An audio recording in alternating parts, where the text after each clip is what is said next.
Hey, everybody. So we know that under the Trump administration, hate, extremism, and white nationalism grew dramatically, but the insurrection at the nation's capital seemed to signal something else. So the Southern Poverty Law Center, which tracks the activity of these hate groups, just released their annual Year in Hate and Extremism report for 2020. And this one features a three-part study of what is called anti-government extremism. So here to talk about that and about what we can do is Kate Bitts. She is a program manager and trainer organizer with the Western State Center, which is affiliated with the Southern Poverty Law Center. And she's an expert in tracking and countering white supremacy here in the Pacific Northwest. Kate, I really appreciate you taking the time to do this morning. How are you?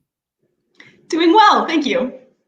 So I'm going to start here because you track this sort of thing professionally. I'll ask you, were you at all surprised by the events of January 6th? This was not a surprise, no. So we had pretty clear indications beforehand that several groups were talking about and planning a storm on the US Capitol. We also know from the events throughout the last 4 years and last year, especially armed protesters entering state capitals in Michigan last spring and even being let into the Oregon state capitol by an elected official in Oregon last December, that law enforcement agencies often really struggle to see these groups and their organizing for the threat that it is. It's pretty tragic and frightening that the trends we followed for so long around the country came to DC on the 6th. We should also keep in mind that there were members of these same organizations walking the halls of other state capitol buildings on January 6th, including in Kansas and Georgia. So those events were not as violent. However, it was certainly a coordinated nationwide effort. An effigy of Kate Brown was tarred, feathered, and burned in Salem that day. In Olympia, rioters broke through the gates of the governor's mansion. Those are all things that would have made nationwide headlines if it wasn't for the violence at the Capitol. It's all enormously frightening. And, I will ask you at some point, not at this point, but I will ask you if you saw the 6th of January as a culmination or as like a harbinger, the beginning of something. But let's also back up a little bit. And for people who may not know the nomenclature, can we define anti-government extremism? What does it mean roughly? Yeah, so when the SPLC report talks about anti-government groups, within their framework, they're talking about groups that tend to engage in groundless conspiracy theorizing. So you'll often see references to a new world order or more recently a great reset. These groups advocate or adhere to extreme anti-government doctrines. Many will warn of impending violence through the government and use this as a justification for preparing themselves for violence by organizing paramilitary groups. A lot of these anti-government groups also don't see themselves as prejudiced against marginalized groups. They're not the type of folks who would call themselves white nationalists or racists at all. That said, these groups often also rely on messaging about patriotism as a cover for extremist beliefs that are anti-democratic, they're often xenophobic, and opposed to the legitimacy of the federal government and other government bodies. So, for example, we've seen many of their leaders justify violence against protesters who are out there on the streets protesting for racial justice. Which is something that the report in Black Lives Matter, the report in the SPLC talks about extensively. But, some of the things that you're talking about here, belief in conspiracies, anti-government doctrine, they don't see themselves as doctrinally racist.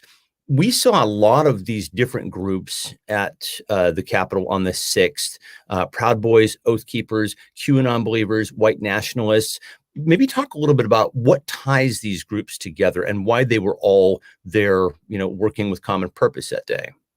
Right. These groups do have very disparate worldviews and often disputes between each other. But the connective tissue between them for the past 5 years or so has been pro-Trump sentiment.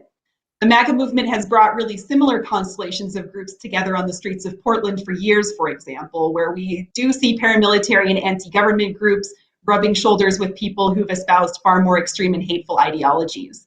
Many of the arrestees on January 6th had previously attended a lot of rallies around the country. They tended to see President Trump as their leader. The report talks about, and it's in 3 parts, and I really recommend that people read it. This is the Southern Poverty Law Center report. And it talks about how the anti-government movement was galvanized by 3 things over the course of 2020. It was the pandemic, it was a Black Lives Matter protest, as you mentioned, and then also the disinformation around the election. So let's unpack it by starting with the pandemic. Talk about some of the ways that the pandemic fueled anti-government activity in 2020. Right. We're in a situation that continues into 2021 where we're seeing these massive social and economic disruptions. This is something that creates understandable fear and anxiety and has shaken a lot of people's sense of stability. Anti-government movements are intentionally trading on that type of fear and uncertainty. They're also seeking to exacerbate it because that creates an opportunity for them to broaden their influence in our communities. These groups don't like government on a good day, and they often will see routine public health measures like vaccinations as somehow oppressive. So it makes sense that they were able to quickly mobilize protest against common sense ideas like requirements to wear masks indoors during a global pandemic of a respiratory virus, right? For such highly individualistic groups, the whole idea of a situation that requires that type of collective action to protect their communities, that's a challenge to their ideology. Many of them chose, instead of facing up to this situation, to turn to conspiracy theories that downplay or even deny the danger entirely. In these uncertain times, conspiracy theories that blame the government itself for difficulties that were caused by the pandemic have been a really effective recruitment tool, unfortunately. Yeah, that absolutely seems to be the case. And, we also see this on the law enforcement side, the whole constitutional sheriff's movement, and this is something that is getting a lot of attention here in Washington because of Snohomish County Sheriff Adam Fortney. But there are others all across the country who are sort of following these same sorts of parameters that you're talking about, where they refuse to enforce mask mandates. They refuse to enforce stay-at-home laws and things like that. Can you talk about that a little bit and how that sort of plays into this anti-government sentiment? Right. We are in a situation where a lot of this anti-government sentiment has been mainstreamed, and that does include some public officials, including in our state here in Washington, who see the world that way and are backed up by nationwide organizations like the Constitutional Sheriffs and Peace Officers Association. I have to plug Chloe Cooper's work at Political Research Associates as a great source if people are interested in learning more about that. When we talk about these movements, part of what we have to understand is that there is a whole apparatus of think tanks, organizations, groups that put out talking points and policy ideas to try and prop up this idea that the federal government is somehow not legitimate, that a county sheriff is the highest law enforcement officer in the county and is not subject to federal oversight. These are all parts of a worldview that can have a really detrimental effect on our communities, as we unfortunately are seeing with the pandemic. Yeah, absolutely right. And, I should mention that there is an event put on by our friend Julia Ricketts at Code Blue, Washington, this Saturday, February 20th. It is a presentation all about constitutional sheriffs and the problem that they present. And it is there to raise money and volunteers for the campaign to recall Snohomish County Sheriff Adam Fortney. I will have info about that in the show notes, gang. Let's also talk about the role that the Black Lives Matter protest played in this. So, the report talks about how initially some of these anti-government groups like Boogaloo Boys and even Ammon Bundy supported the Black Lives Matter protests, but obviously we know how that turned out. And a lot of groups that you track seem to really capitalize on this moment, right? Yeah, that's right. As far as this support for Black Lives Matter protests, I would describe what happened last spring in terms of anti-government groups voicing support as being exactly that, voicing support, making supportive statements. Making supportive statements is an extremely easy thing to do, and it does not require a lot of practical follow-up, which also speaks to an interesting conflict at the heart of this anti-government right-wing ideology, right? These groups don't support the police. Some of them will end up conditionally waving Blue Lives Matter flags, but we've also seen how that turned out on January 6th. They also do not support an anti-racist worldview and really have a pattern of blaming Black communities for problems that come from systemic racism. So you can see how this is a conflict and how that support was difficult to sustain. Regarding Andy Bundy specifically, this is a guy who really does take the anti-government portion of his worldview seriously. And we've seen him over the years make a lot of statements that are supportive of immigrants. Back in 2018, he did a huge interview with BuzzFeed about how he was leaving the militia movement entirely due to racist views within the movement.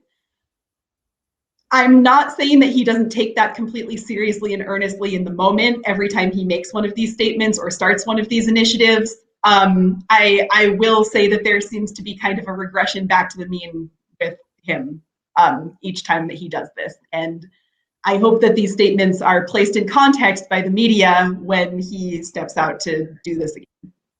Well, and as I say, obviously the sentiment turned because of the things that we saw in Kenosha and elsewhere. And like I say, a lot of the groups that were present there really did seem to capitalize on that moment.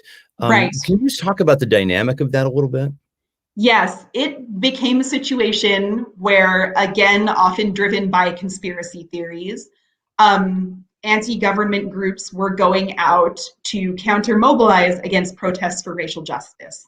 They would often describe themselves as being there for protection, either of the protesters or of businesses in the area.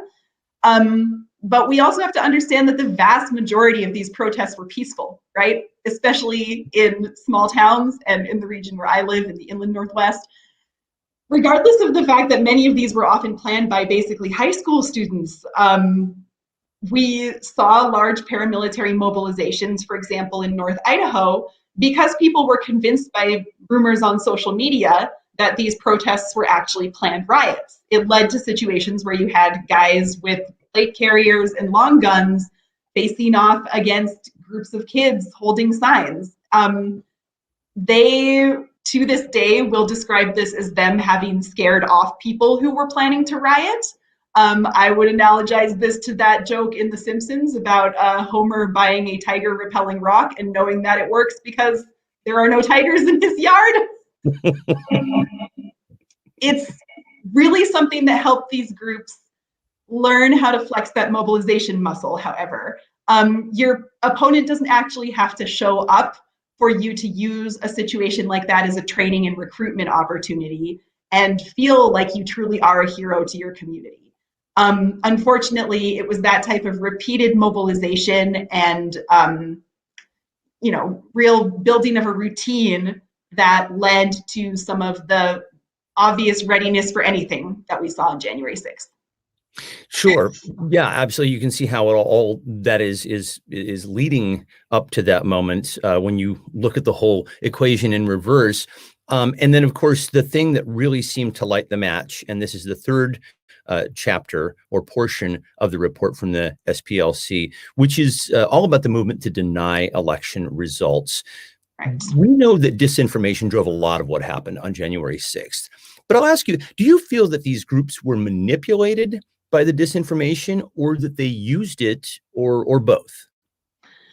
Definitely both. There's not a dichotomy there in my mind. You really have to think about the power of the then president of the United States, the entire media and nonprofit apparatus that he brought to the table, in addition to having the biggest mic in our entire country, basically. This whole group geared up to make these spurious claims about the 2020 election results and to mobilize people to come to this rally turned insurrection. That kind of media machine is very persuasive, and it had been working for months after the election to try and put the results into question. Even the court filings by the lawyers of people who are now accused of committing crimes in the insurrection, these show that many people really believed the lies that they were told. They thought that it was their patriotic duty to assist in storming the Capitol. That said, it's not all people who were legitimately tricked and are now voicing regret or confusion about what happened. If we're going to secure our democracy, it's most important to turn our critical eye on the propagandists who motivated a lot of this, even though they knew better. People who intentionally spread lies about racial justice protests over the summer, claiming that these were driven by outside influences, everyone who enabled Trump's focus on a completely baseless set of claims about the 2020 election results, they did know better. So it's those who know better and do this anyway that we really need to focus on in our analyzing and our community organizing. That intentional manipulation is how 5 people end up dead. And we unfortunately have also seen this ascend to the halls of Congress, right? I mean, we've seen people recently elected with ties to these extremist groups like Marjorie Taylor Greene, Lauren Boebert, others. How concerned is the Southern Poverty Law Center about this development? So we're always really concerned when people with concrete ties to hate groups are elected to public office. When this type of bigoted ideology comes into the mainstream, it's a very real problem for 2 main reasons. For one, it erodes our democratic institutions. It also brings violence into our communities. This is not the first time that people with ties to the far right have been elected to important public offices, right? We've seen this in the past 4 years, in particular in terms of elected and appointed officials who brought anti-immigrant, anti-Muslim, and anti-LGBTQ ideologies and policy proposals into the highest levels of government. This caused horrible harm to marginalized communities. Some of the new members of Congress, as well as some members of the state legislature here in Washington, also subscribe to even more extreme belief systems and conspiracy theories than we had seen in office in the past 4 years. When people ride these kind of waves into public office, that is a real worry, in part because our electoral system is pretty stacked in favor of the right in this country. A lot of state legislatures are now building on Trump's baseless claims of election fraud to propose further restriction on voting rights. That's where you see a ratchet that can really take us in a terrible direction in terms of who is holding office and who is speaking from the podium of a leadership position and espousing these types of ideas that harm our communities. Yeah, I mean, you talk about the move to suppress votes, and I will just mention, and everybody watching knows this, but Indivisible is pushing very hard for both H.R. 1, the People's Act, and also the John Lewis Voting Rights Act. And of course, to get those through, we're going to need to get rid of the filibuster, but that's a different discussion. I will just ask you, because you're bringing up some historical language in the way that you have sort of described the situation that we're in right now. I'll ask you, do you, as you study this, do you think of any historical precedent that matches or in any way, as Mark Twain would say, rhymes with where we're at right now? Yeah. I know that a lot of people look to 20th century Europe and try to make a lot of comparisons there. But the closest historical precedent to what we're seeing right now is something that happened in our own country, which is the post-Reconstruction era. Any of my friends who happen to watch this are probably going to laugh when I say this, because I never stop telling everyone to read Black Reconstruction by W.E.B. Dubois. It's the most current book that you can read that was written over 100 years ago. So the fact is that we have seen successful mass voter suppression in this country in conjunction with a social movement seeking to overthrow multiracial democracy and restore white dominance. That was in the 1880s and 1890s. So I really encourage everyone to read up on the Wilmington coup of 1898. You can find a lot of parallels there to the storming of the Capitol. I will send you some articles for the show notes. That would be terrific. And, honestly, when you bring up things like this, these are the sorts of things that we should know. The massacre in Tulsa was something that we weren't taught in schools also. And I feel like, and I'm sure that I'm preaching to the choir here, but the more we know about our history, I think the more empowering it'll be for us. And I'll just ask you generally, and this is a question that's been rolling around in my mind as I've been preparing for this. You mentioned, the movements that started in the Reconstruction era. I believe the Ku Klux Klan was born during that time. They went dormant for a while. They came back in the teens and 20s. And then they came back in a big way in the 50s and 60s in response to what was happening on the civil rights front. It seems like they were ascendant in the 1990s, and then they, went somewhat dormant for a while, and now they're back in full force. It seems like white nationalism may ebb in this country, but it doesn't ever go away. And it's a big question, but I'll just ask you, why do you think that is?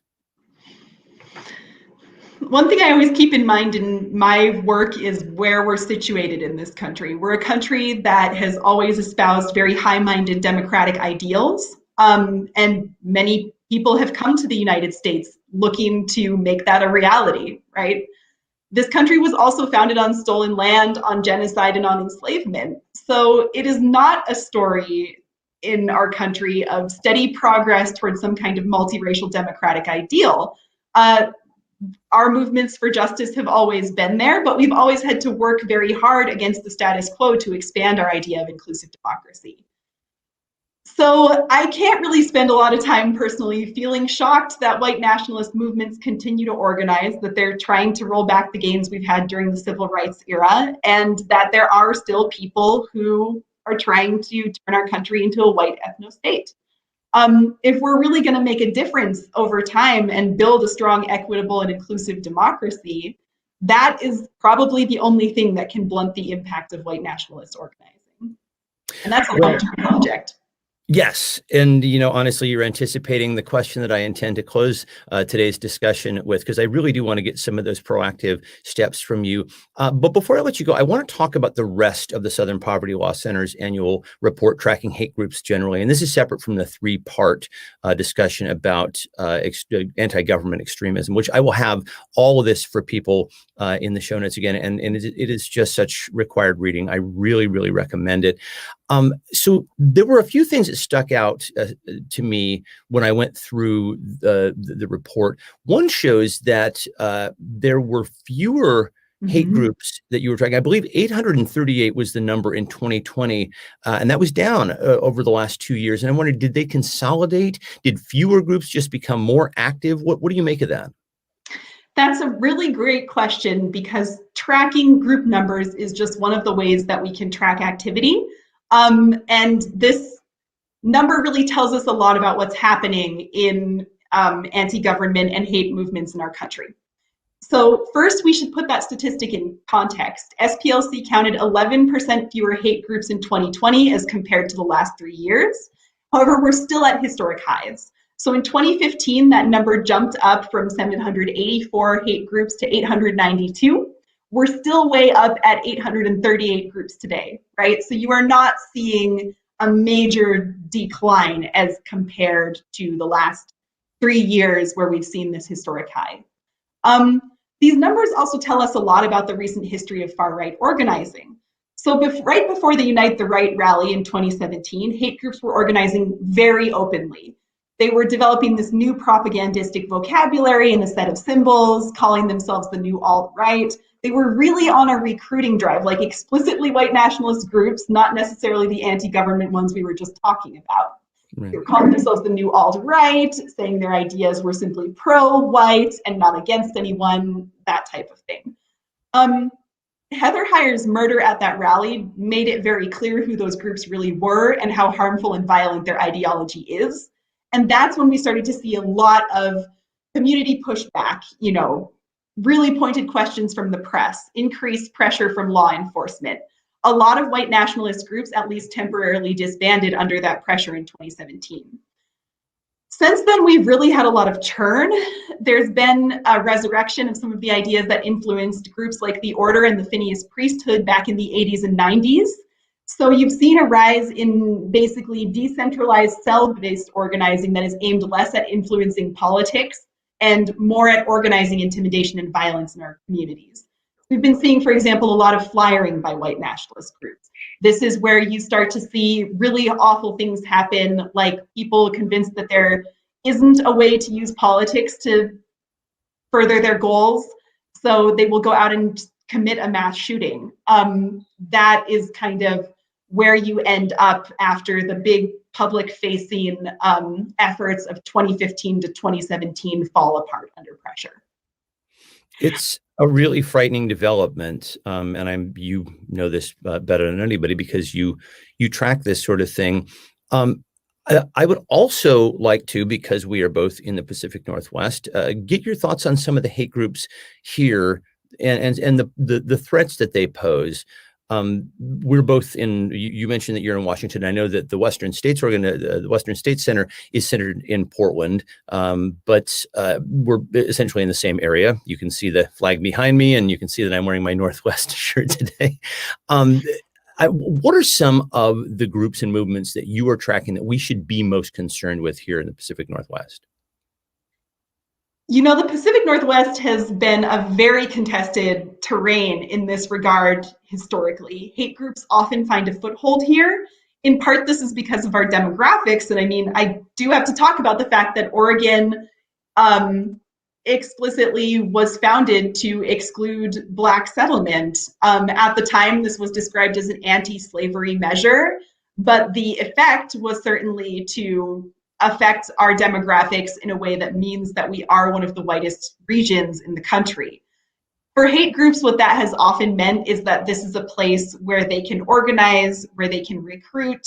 Some of them will even occasionally have an ambition to turn this part of the United States into a breakaway state, right? They imagine this as their white homeland.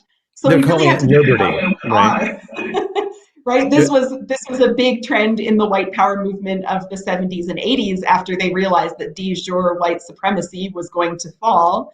And in a time where we see more progressive ideas on the march nationally, we might see this separatism start to come up again in our region, unfortunately. So every town is going to be a little bit different in terms of who is organizing there and who is of most concern. My advice for community groups is to keep an eye out for anyone who is not just out there flyering or holding a sign or putting up a banner once in a while, but for groups that appear to be gaining political power, access to local elected officials, really trying to push your town in a negative direction, right? Yeah, and as you say, we see a lot of that on the eastern parts of our state. And as you mentioned, there is a breakaway movement that wants to break off parts of eastern Washington and Oregon, and I believe parts of Idaho, and call it Liberty, which would be a new far-right state. I will ask you the final question that I was alluding to earlier, which is, in your studies, do you see January 6th as being the culmination of a lot of this activity, particularly the anti-government extremism activity, or do you see this as something that is like a spark point and more of a beginning? It's hard to say that it is really one or the other, right? It probably does mark for some of these groups a shift in who they're willing to work with, how public facing they're willing to be, and also in their view of the last 4 years. Many of these groups do have disparate worldviews. We talked about how the connecting glue for them on January 6th and throughout the last 4 years has been pro-Trump sentiment. But despite the fact that they all showed up together on January 6th, they're not all going to have the same reaction and interpretation of that situation, and we may see more fracturing from here, right?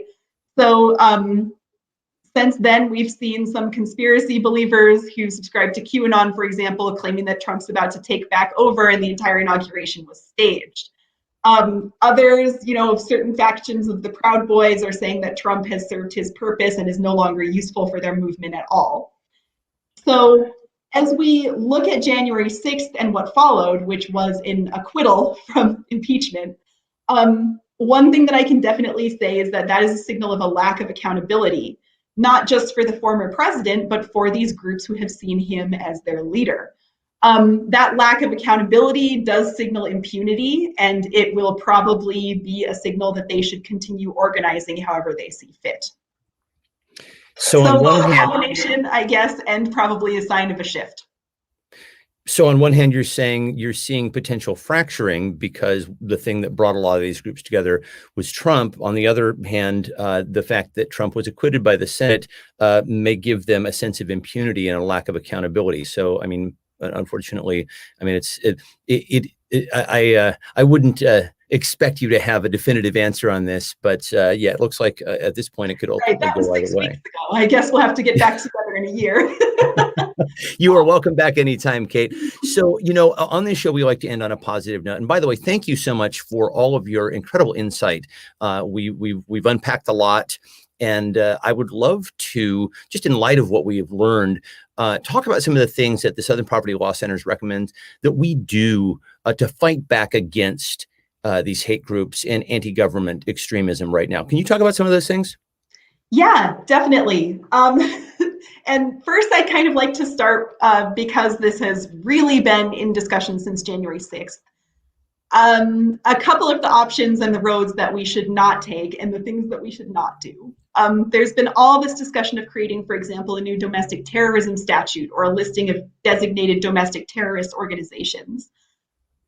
That's a really short-sighted idea. A new federal domestic terrorism statute or a list would adversely impact our civil liberties as Americans. It could also be used to expand racial profiling or be wielded to surveil and investigate communities of color and political opponents in the name of national security.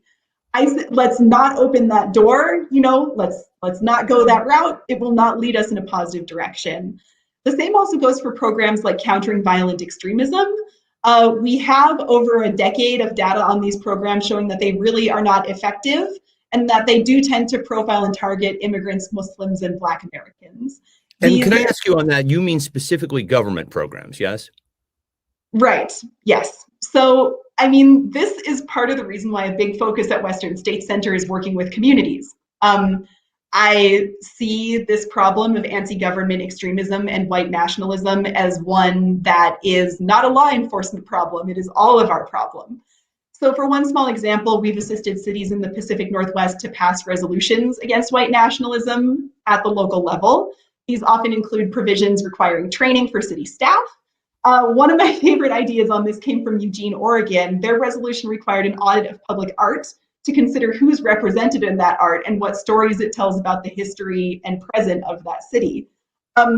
This might seem like something that is really basic or is not going to help in the short term, but we've talked so much about the importance of understanding history. This is going to rethink public space. It's going to rethink the story Eugene tells about itself. We also work pretty closely with educators. So we have a toolkit on confronting white nationalism in schools.